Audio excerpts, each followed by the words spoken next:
안녕하세요. 야옹야옹입니다. 반갑습니다. 오늘은 역대상 그리고 역대상하 소개도 같이 할 거고요. 먼저 역대상 소개를 먼저 해드리겠습니다. 저자 에스라, 기록 연대 주전 450에서 430년경. 주제 다윗 왕국과 하나님의 통치. 주요 인물은 사울, 다윗, 솔로몬. 기록 목적은요, 다윗 통치에 관해 하나님께서 어떻게 평가하셨는지를 보여주고 다윗을 통한 하나님의 신정 정치의 영화를 회상함으로써 여호와 신앙을 회복하도록 기록했습니다. 개요 역대상의 이야기는 거의 대부분 다윗 왕에 관한 이야기들로 이루어져 있고 제사장의 관점에서 성전을 중심으로 기록된 본서는 다윗이 하나님의 택한 백성이 이스라엘의 왕으로서 무슨 일을 행했고 또한 그가 어떻게 하나님을 더욱 잘 섬기기 위해 예루살렘의 성전 예배 제도를 체계적으로 조직하고 정비했는지를 집중적으로 보여주고 있습니다. 역대기는 사무엘서나 열왕기서와 마찬가지로 원래 한 권의 책이었는데 후대에 둘로 나뉘었습니다. 헬라어 번역 성경에서 역대기의 제목은 사무엘서와 열왕기서에서 생략된 사건을 보완해준다는 의미에서 생략된 사건들로 붙여졌습니다. 반면 히브리어 제목은 날마다의 행적들로 연대기라는 의미를 담고 있습니다. 우리말 성경도 그런 의도를 반영하여 대대로 이어 내려온 기록이라는 의미에서 역대기라는 제목을 붙였습니다. 유대 전통에 따르면 역대기의 저자는 학사 에스라로 알려져 있으나 충분한 증거는 없습니다. 책이 제사장적 요소를 중요시하기 때문에 제사장이나 레위인 가운데 한 명이 썼을 것으로 추측하며 이를 역대기 사가라 부릅니다. 이 역대기 사가는 오경 사무엘과 열왕기 등의 역사서, 예언서, 시편의 자료들을 참고로 했습니다.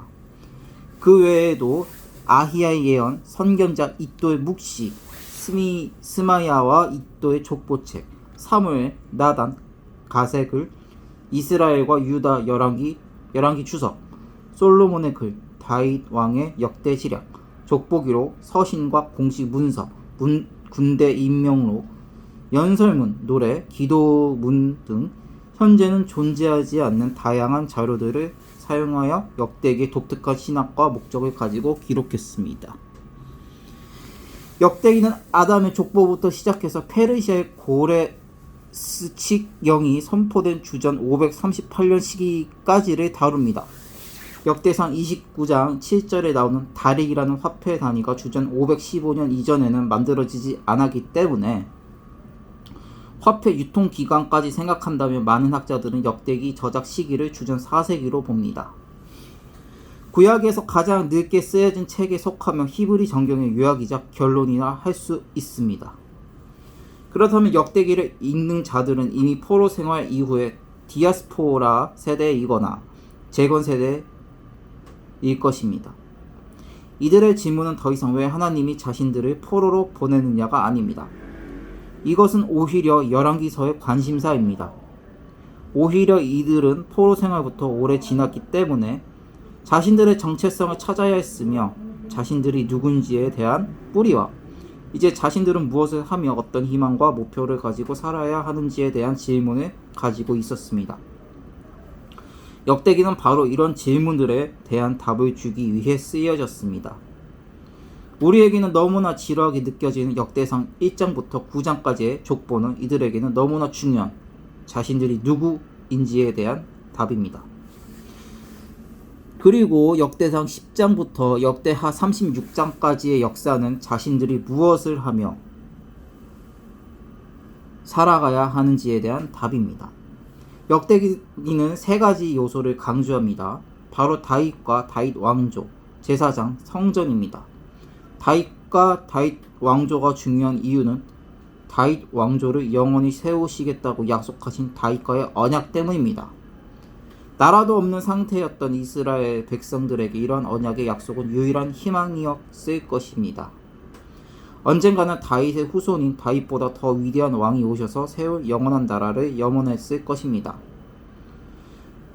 그렇기 때문에 역대기는 다윗의 후손들인 유다 왕조에만 초점을 맞춥니다.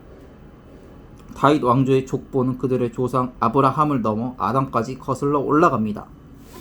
이것을 통해 역대기는 오실 다윗의 후손인 메시아는 이스라엘에만 국한된 분이 아니라 모든 인류를 위한 분임을 강조하고 있습니다. 포로 시대 이후 유대 공동체는 하나님과의 관계를 다시 회복하는 방향으로 나아가야 하며, 그러기 위해서는 성전 중심의 예배 공동체, 즉 영적 공동체를 다시 형성해야 합니다. 이를 위해 중요한 역할을 할 자들이 레위 제사장이기에 역대기에서는 이들의 역할과 족보에 초점을 맞춥니다. 역대기에서 성전은 또 다른 중심 주제입니다. 포로기 이후 세대는 성전을 세울 재건 세대이기 때문입니다. 역대기 마지막 장은 페르시아 왕인 고레스가 유다 백성은 예루살렘에 올라서 성전을 건축하라는 칙령을 내리는 것으로 극적으로 마칩니다. 성전은 이스라엘 백성들에게 특별한 것입니다. 하나님께서 자기 백성을 잊지 않으셨다는 증거입니다. 하나님이 함께 하신다는 증거이기도 합니다. 아무리 초라한 성전이라도 하나님께서는 그곳을 그분의 영광으로 채우실 것입니다. 이것은 국가의 회복과 직결되어 있습니다. 성전에 대한 관심은 자신들의 역사에서 가장 화려했던 시대이자 성전을 세우는데 지대한 공을 세웠던 다윗과 솔로몬에게로 이루어집니다. 다윗은 성전 건축을 위해 준비하는 자였으며 솔로몬은 실제 성전을 건축한 주인공입니다. 역대기의 핵심 구절은 역대상 7장 14절입니다. 내 이름으로 일컫는 내 백성들이 그들의 악한 길에서 떠나 스스로 낮추고 기도하여 내 얼굴을 찾으면 내가 하늘에서 듣고 그들의 죄를 사하고 그들의 땅을 고칠지라. 이것은 성전 건축을 완료한 후에 하나님께서 솔로몬에게 약속해 주신 말씀입니다.